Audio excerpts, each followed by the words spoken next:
Please hold the line. We will answer your call as soon as possible. I'm Michael Schneider, founder and CEO of Service, and this is a first for Please Hold. I am having dim sum today in San Francisco. And then some. That's a different dim sum restaurant, by the way. Oh, that's true. At Yank, which is my personal favorite dim sum restaurant in the world. And I was so happy that Tom McLeod, who's the founder and CEO of Omni, is also a huge dim sum fan. So I love me some dim sum, Thanks for sure. joining me today. I'm happy to be here. So we'll eat and we'll get some more dumplings as we talk. My first question for you is just about dim sum, actually. Yeah. You responded very enthusiastically, like, I love dim sum. I do.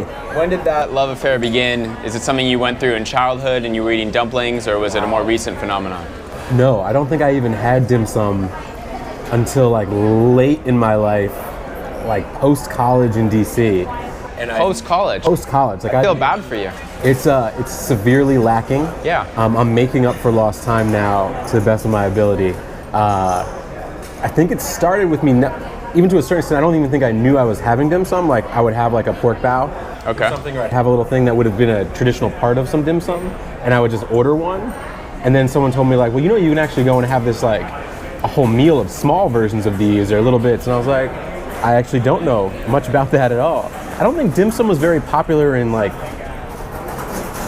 urban New Jersey growing up. Yeah. It never was a thing. There's lots of amazing like Pan-Asian food all around, but dim sum definitely wasn't happening in like 94 in like Plainfield, New Jersey. But coming to San Francisco, you definitely start to engage in like the Chinatown here is amazing. I mean, you guys have everything. All the foods here. If you're kind of like trying to ball on a budget when you're starting a company or a startup, suddenly it's like, oh, I can really fill myself for $13.95 or. Except for Yank, this is one of the more expensive dim sum restaurants. This is why I was excited for you to take me here today. My pleasure. It is my pleasure. Yeah. Cool. So, and feel free to eat. I mean, we're having lunch and we're chatting. So obviously you started Omni. I did. And I have a bunch of questions about it. Sure. One of the questions I have is just a basic question, which is, it says you can get anything in 2 hours. Is that right? That is correct. So that's really fast. Yeah. And that's awesome for the consumer. Great consumer experience, but it's expensive for the business to provide service in 2 hours. Agreed, yeah. And I'm just curious about your take. Washio, unfortunately, Jordan's a good friend. It was really hard to see him fold up last week. Sure. It's sort of a day of reckoning for some on-demand services. Sure. Do you think that's sustainable? Is 2 hours sustainable? Is Postmates in half an hour sustainable? Like, is the world just addicted to this on-demand and it's not financially sustainable long-term, or what's your secret sauce there? Yeah, so there's a couple things there. One, we aren't actually on demand, right? So the soonest you can get something back is 2 hours. Okay. But that is still a schedule. So it's not the equivalent of hitting a button and we show up. So it's not like Uber, you're still operating on a path. We're still operating on some degree of a path. Okay. We mimicked more of an Instacart model with the way we've built that out. So you pay significantly more if you want to take that 2 hour slot. Got it. So, if you said, okay, I want a snowboard back at my house at 4 p.m. today, it's $135. You're paying $20 to get that there. Because we assume that your demand is very high, and you're functionally just subsidizing the fact that we have an operational, like we're now running a direct route to your house, right, versus fitting a normal path. Okay. If you push any further out, we give you the benefit of helping our density scale. So, if you look 24 hours out, it's $2.99 for a delivery, because we know we're packing 5, 6, 7 drop-offs in an hour. And you get that number, and it's more than subsidizing. It's actually profitable on our transportation costs for that. Got it. That makes sense. How many cities are you guys in right now? We're just in San Francisco. Okay. And then quietly, we're opening the rest of the Bay Area. All right. And do you have aggressive expansion plans for next year? Like, when am I going to be able to use Omni in LA?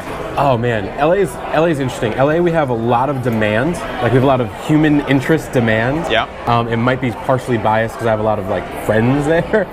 We get a lot of we have a decent amount of influencers invested. There's a lot of crossover in that part of the business. It's also huge, right? That would be the why don't we jump into LA right now if there's a lot of demand? It's basically figuring out how to operate 7 or so distinct regions. Yeah. How to build out intelligent logistics around distribution facilities, maybe a central facility that's not, within a traffic zone. How do you plan a route? If you want to continue to offer 2-hour SLAs, if we had a facility, I don't know, in like Burbank or something, and someone wants something back in 2 hours in Manhattan Beach, it's a physical impossibility at least 6 hours of the day for that to happen. Omni helicopters in your future? Omni chopper, store your helicopter, then bring stuff back to you in your own helicopter. I think the interest is more on figuring out how to expand the current market intelligently. Would you like some Peking duck by the slice or mint canada scotch? Would you like some Peking duck? I actually am good on the Peking duck. I'd like a lettuce cup. Yeah, I'm good on the Peking duck too. Thank you. Just the lettuce cup? Yeah, Two? just one. Have you had those lobster claws back there? I have not had those lobster claws. They'll make you believe in God. Oh, let's do that. Yeah, we'll do that. Find religion right now. Find religion right now. On this camera, on this podcast. Can we take one of those? Oh, they're crab. They're not even lobster. My bad. Thank you. Still probably Thank you. a good thing. Thanks so much. So, this is probably my favorite thing here, at least one of them. They are crab claws, and they are amazing. There you go, my friend. And here's some sauce. Do you have interesting dietary stuff?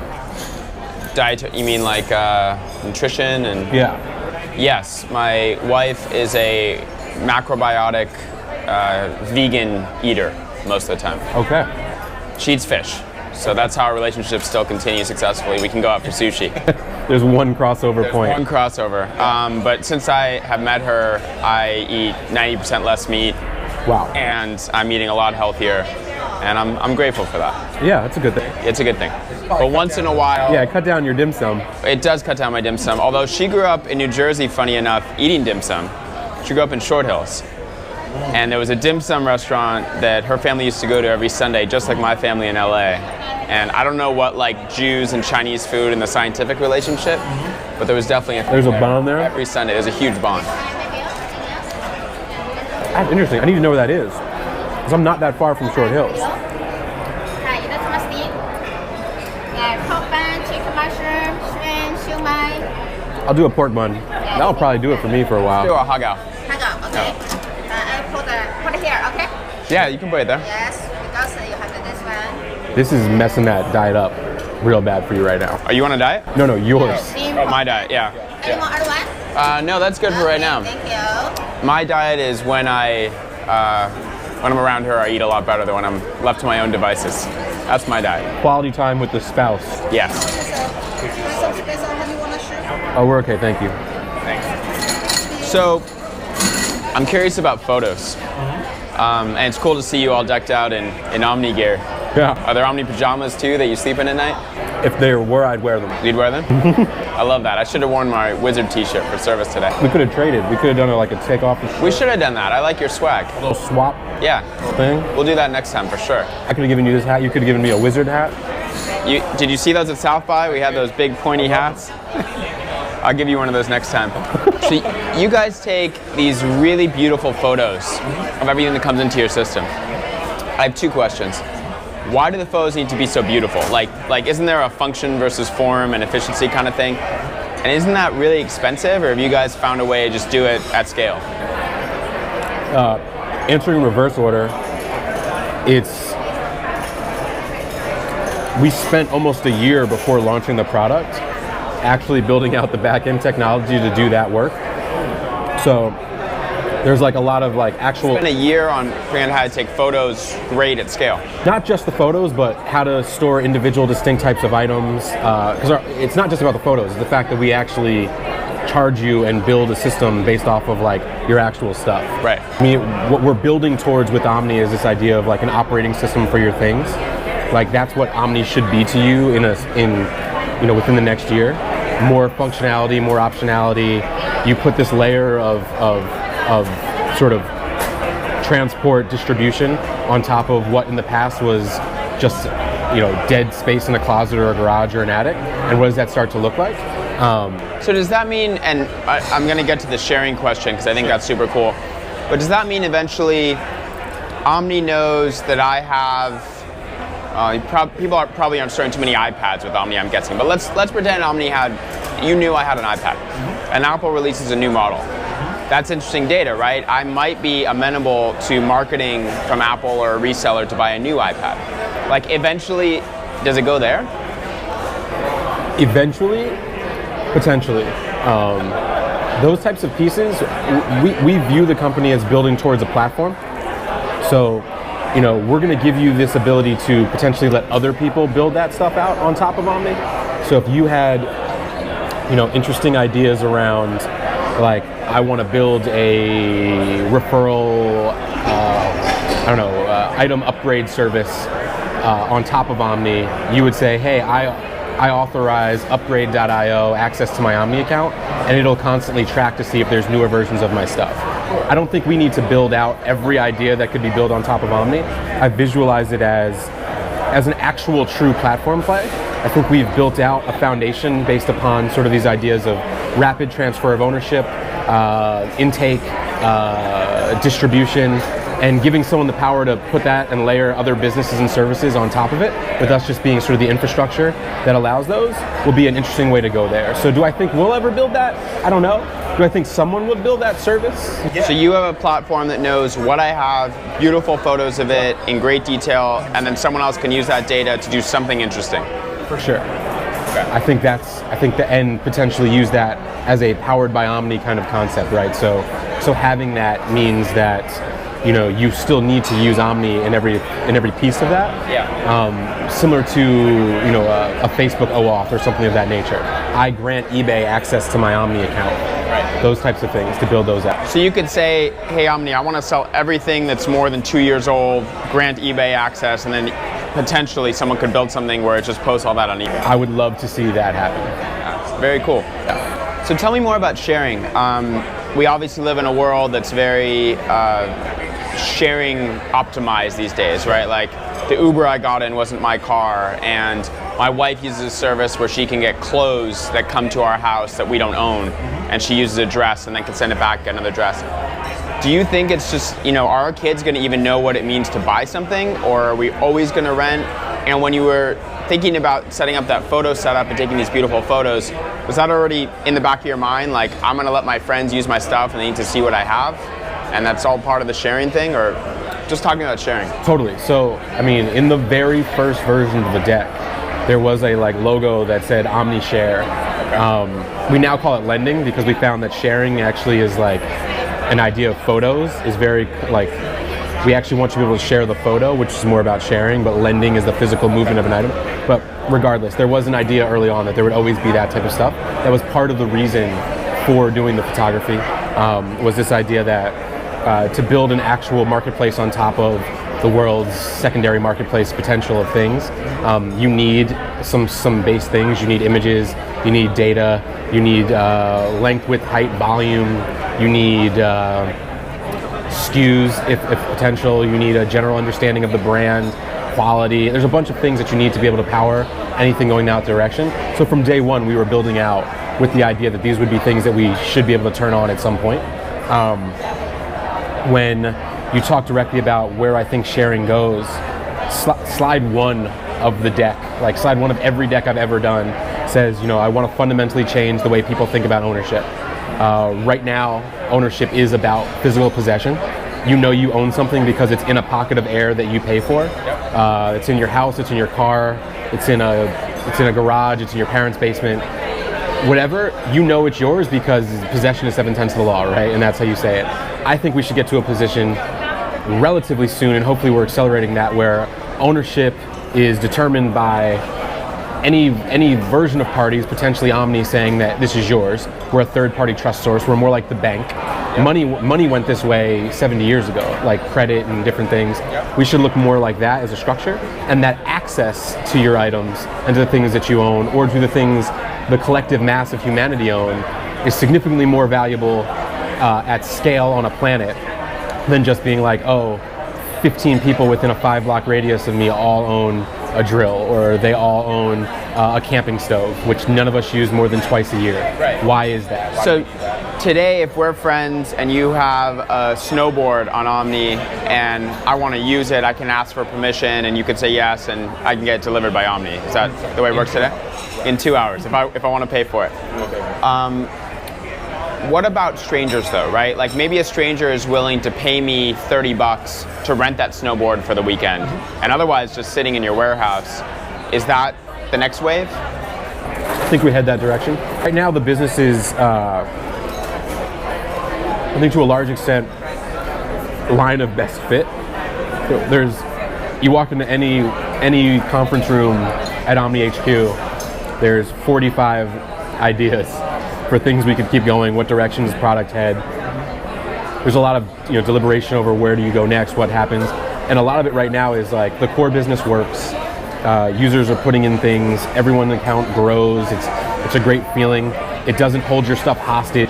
Yep. It doesn't feel like existing storage solutions that have existed where it's sort of like they make money off the idea that you forget about them.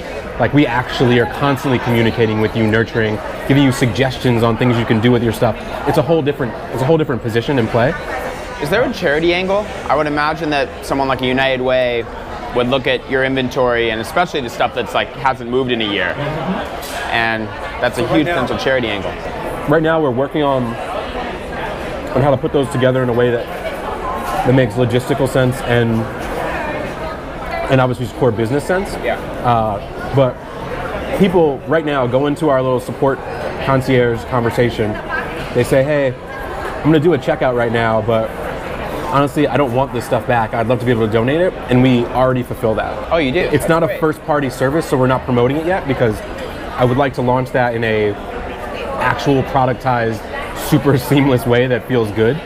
Potentially working with a bunch of friends and family I know in nonprofit sectors for how we can actually do this. Do you have any stats on that? Like how much you guys have donated or how many pieces? I don't have those off the top of my head, but I mean, what a great use case. More than one a week. It's a That's great. There's definitely some traction there in some capacity. That's awesome. So let's talk about famous people as investors. Because you have your share. Couple. Drake is an early investor in Omni. What is one of the most famous rappers on the planet doing in a operating system for your stuff startup? Is it just a relationship that you had? Or does he add some value that you see? We have numerous investors sort of coming from that media side. From Drake to Diplo as an investor, other people in that realm. What you find is it's twofold. One, everyone that's in media and entertainment right now understands that their product is their platform, and having a singular point of diversification for yourself isn't a great portfolio, right? So if you're hot right now and you have capital and you have access to either more capital or growth or influencer, whatever that is as a human, this is starting to diversify into technology investments. You've seen it for years with liquor sponsorships or clothing. Yep. This has been going on for 20 years. I think right now you're just seeing the proximity of LA and San Francisco technology conversations, the rise of LA tech culture, the rise of New York tech culture as well, creating a lot more access paths for how these people are interacting. And suddenly it's like, hey, you have a career that generates cash. I have a business that generates a lot of potential and hopefully one day a huge lump sum of cash, but for the most part, I'm looking for cash to fuel a lot of this growth. Yep. This is an interesting way to align interests right now because you have more cash than you can spend, but you have less investment opportunity than potentially you would see in the past. So your celebrity investors, do they add value? Do Drake or Diplo have stuff stored with Omni? Like, do they tweet about you? Where do you see that? Because I live in LA. Yeah. A lot of people talk a lot of game about celebrity investors, and people are under this impression, oh, I took money from CAA, so Will Smith is going to automatically promote my startup, and it doesn't really work that way. What's been your experience? So it definitely doesn't work that way. If you were just like, I took money from one group of people that have access to another group of people. Yeah. This is definitely a business transaction. I think you need to present mutually beneficial opportunities. It's two-sided benefit when someone invests in your company. You're giving them, a piece of your child, your baby that you're growing. Yep. They're giving you capital. So that is the deal, right? More than that is, I find to be, that's a benefit. Like if you're doing more than just giving me capital, and you're going above and beyond, thank you for doing more as an investor. I don't think it should be a given that you expect more out of every single investor than just the actual business transaction that they've done. What you find, or at least what I found in direct investments through influencer-based endorsement type, like influencer-based investments, they're only investing in things that they believe in, because like majority of their brand is tied to the authenticity of what they do as a human, because like their product is themselves. So, let's use Will Smith. If Will Smith was investing in a food service on-demand dog food delivery product, and he didn't have any dogs, it would be kind of a weird investment because he could never really have a conversation around like, yeah, I use it all the time because my dogs I don't have sometimes. Right. It doesn't work. You need to have some degree of authenticity. When I've had, when Diplo's come by the warehouse, when we've had these talks, when we were doing original diligence on the deal, the thing he loved was he's like, I live in a hotel 180 plus nights a year. I'm on the road 240 plus days a year. I have a home is a home base for me. I stop in, I spend great quality family time, and then I'm back on a plane, on a road, on a thing. The idea that in the future, Omni would be in every facility, every city that I go to, and I could have overlap on, a DJ controller exists here, some speakers are here, a snowboard is in Vail, whatever it is, and like, I could see all of my things, or I could have them even meet me in places when I know I'm going to be there. This idea of a nomadic, decentralized lifestyle, who's all about it. He loves it. If anyone wants this in LA, Dip is like, dude, come on, let's get this stuff going in LA. Yep. I have so many things I want to do with that product. Do you strategize with these guys? Are they part of your core team when you're thinking about long-term stuff and decisions you're making? I don't think they're not in like daily briefs. If I have interesting new ideas I think that they can add value to, just like a text and a ping, like, hey, check this out. There's something like, would you use this? Like, we had this idea that, we could target this group of people. Do you think, do you think millennial EDM club goers would use Omni for storing festival gear? Like, he's a fantastic resource for the yes or no answer on that. Let's find those questions out. So, cool. In those things, definitely a resource. So I wanted to ask you a question about Scooter. Sure. Scooter Braun's obviously we'll get another one of those. Scooter Braun's obviously a major talent manager, but also a major startup investor. Sure. And you tell me if this is right. Something I saw in Forbes. When you approached him about investing, he said something like, the ancient Greeks used to burn their own ships upon arriving in enemy shores, like kind of like there's no going back, right? And he said to you, if you're going to do this, I need to know that you're there and you're going to burn the ships. You're not going to wig out when it gets tough. You're going to kind of go for it. And then eventually he did invest. Does that resonate with you? And as a serial entrepreneur, have you ever, like, sometimes it gets tough, right? Like, how do you sort of balance that? And in your mind, is there ever a time which you say, you know what, this just isn't working, I'm going to throw in the towel, or you just never give up? I think to qualify his original statement and get that understanding, his comment was more on the fact that I was and am a serial entrepreneur. It was less about when times get tough, are you going to cut and run? He knew that's not my nature at all. That's not sort of the issue. It's more like, are you going to get bored of this idea? You've had significantly decent successes, but no massive knock it out of the park before, hopefully what Omni becomes. Yep. Another advisor, Aaron Battalion, told me really early on. He's an advisor on the company. We had talked early on. He said something to me when we were just like, I showed him the first deck, and he was like, "Yeah, you got some things going for you. Like, you've made a little money, you've got a pretty decent network, you know some people." He's like, "But you've never actually made anyone else money. You've never done anything that's scaled to a potential where, like, anyone got paid besides you and a co-founder.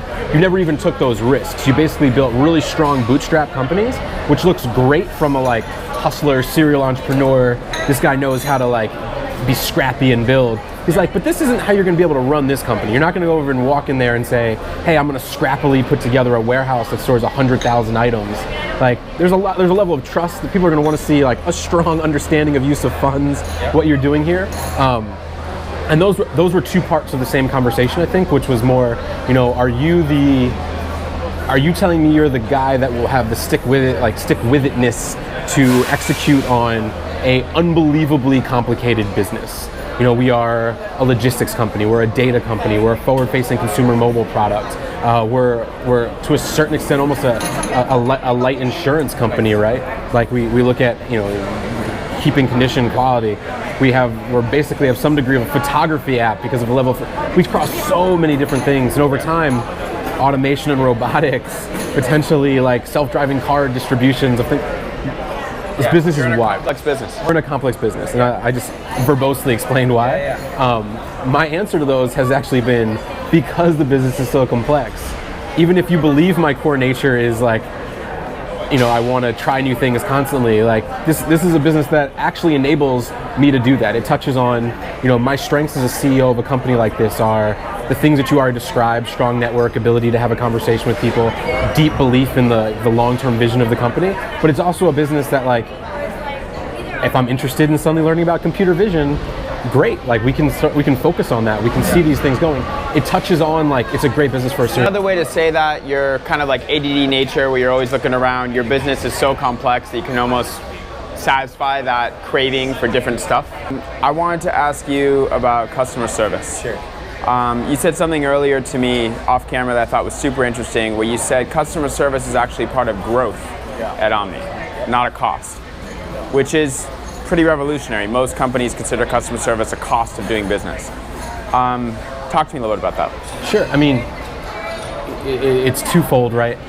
You know, as Omni comes in, we store two types of things. Basically, we store things that you could easily replace: snowboards, stuff that are commodities in your life, and we store things that are irreplaceable and priceless. Grandmother's quilts, your first baby shoes, a fraternity paddle, your dad's bowling trophy, all these different things that are like, they don't have a ton of monetary value, but we could never replace them for you if you ever asked, right? Yeah. So obviously we focus the business on an amazing level of customer service. The system is built to never lose, never damage, never hurt anything that you have because of this high-low issue. But we think that the idea of trust has to flow through every bit of the product. So from the feel of the app, the quality of the photography, the speed at which we react to customer service questions. What's your average response time? We're sub a minute. Sub a minute. And the last Is it 24/7? It is 8 to 10, 7 days a week. 8 a.m. to 10 p.m., 7 days a week. PM, 7 days a week. Okay. And we over 750 support requests in the last 30 days. I noticed I saw the. So at 9:30 at night on a Sunday, no, thank you. At 9:30 at night on a Sunday, if I chat with Omni, I'm gonna get a response in sub. You're gonna get a response from a real person who is employed by San Francisco Omni HQ. That's part of it. And what you were discussing is because we look at service, we looked at customer support as a growth channel, as opposed to other businesses where you think of it as a cog, where you think of it as a thing that's almost an afterthought or just something you have to have. We know that having a quality conversation with our user keeps them putting more stuff in, it grows accounts, it increases the overall trust. Suddenly it's not just like, oh, I'm putting some stuff away and I'm not looking at where it goes into Omni. You're now thinking like, there's actually people who care about my stuff as much as I care about my things. Yeah. That's an amazing feeling. And it means when you say, hey, you know, I'm having a little trouble with the app. I know you guys have just pushed out a bunch of stuff. I want to get my camping equipment back tomorrow and I can't log in. We say, no problem, we'll handle that. Is it this tent and that sleeping bag? Great. Hey, would you like to schedule a pickup for Monday when you get back? Yeah, I would, thanks so much. It's it actually increases the user engagement. We're running a business that isn't about holding things sort of away from you. It's about giving you more conduits and more access to the stuff that you already own. Well, I'm very grateful that it's not cost efficient for a lot of companies to do that in downtown San Francisco, so I have a business. Sure. No. And you asked me this off camera, do you ever think that in some capacity we would ever use a bot structure? I think a bot could actually replace an FAQ. I think that would be an amazing use for us, because it would actually be one level of better service than just scroll through this page and try to find the answer to your question. But it would also allow us to still have our extremely personable, actual concierge level support. So the first thing would be like, hey, yes, what's your question? Sure, here's how we normally respond to this. If you'd like to talk to a person, hit 1 and they'll be here in a minute. But if you'd like to just get through this quickly because you have a slow hanging fruit, a bot could definitely subsidize a whole giant page. And like an FAQ is actually a lot of effort to maintain if you're a rapid high growth company that's constantly rolling out new products and features. It's also a lot of effort for people that are lazy and don't have the time or don't want to read. Exactly. And this is like, basically the bot would be like, read the FAQ to me. In which case, that wouldn't hurt anybody, and it wouldn't, I'd be interested in seeing that type of implementation. But always keeping that high focus on support is a big part of the business. So, one more question for you. You're yet another CEO I've talked to that has a background in music. And I don't know what the correlation is, but I'm curious if you think there's a correlation between people that not just listen to music, but play music, produce music, have been involved in music, and then go and start tech companies. Yeah. So I think there's actually like 3 crossovers. Did something in music, tried to sell t-shirts, tried to throw parties. So like nightlife, club promotion, some line here where these were in every, like a huge amount of CEO stories. I think it's because there's this like, I want to control the creative process of my day is a huge overlap. Music is obviously a thing that you have to be passionate about to want to spend time trying to create like balance and make money off it. I think you also run into a lot of people who failed at music, but got so much like business school of hard knocks because the music industry is just so cutthroat, brutal, ruthless in terms of like how it uses you and how you use it to try to succeed, that almost you take solace in finding like the pleasant nature of Silicon Valley tech startup world. So I'm a failed washed up musician that just happened to start what is now $1 billion tech startup. Hey. What a way to fail. Let's fail up. And what you always look at is like, what would you do with that money? It's like, I'd probably start a music studio and run it at a loss. Like, I'd probably happily just facilitate the creative process without running about capital. You can't do music, it's too hard, but it builds your character. You go do a tech startup, the tech startup succeeds, you use all that money to then go do music and not care if you're financially successful. I always tell people, I love tech, I love what I'm in. I actually love music more because music satisfies multiple parts of my nature. It's not just like a business side, it's also like you feel something from it. You don't really feel that much from just doing business, right? Unless you're working on something innovative that touches people, which is where we're heading with this business. But when you take something that's that personal and has so much heart to you, and you're like, well, now I also have to make my livelihood at it. Sometimes the balance of that is extremely hard to deal with in a way that you can't separate similarly that you could in just sort of building a great startup operation from a tech side. And I always thought that a great thing to come out of this would be, hey, I've done well in this sort of core business space, and now I want to get back to scratching that musical art itch. And the best way to scratch an art itch is when you don't care about the money, you just care about the art. It's why every great artist has amazing patrons. Like, that's how you can continue to create art when you're, no longer restricted by the complications of like, how am I going to make this next meal? And I'd love to be a block in the chain of that node again in some capacity. Awesome. Yeah. Well, I think the phrase for this meal, aside from delicious, is fail up. Fail up, man. I like that. 100%. Thanks, man. Thanks for being here. Thank you. Appreciate it. Thanks, Mike. Did you like what you just saw? You want to see more? go ahead and subscribe. We have new episodes every Tuesday. And if there's someone you want to see on the show, just add them as a comment down below. We'll take a look and we'll have them on if we can. Thanks again.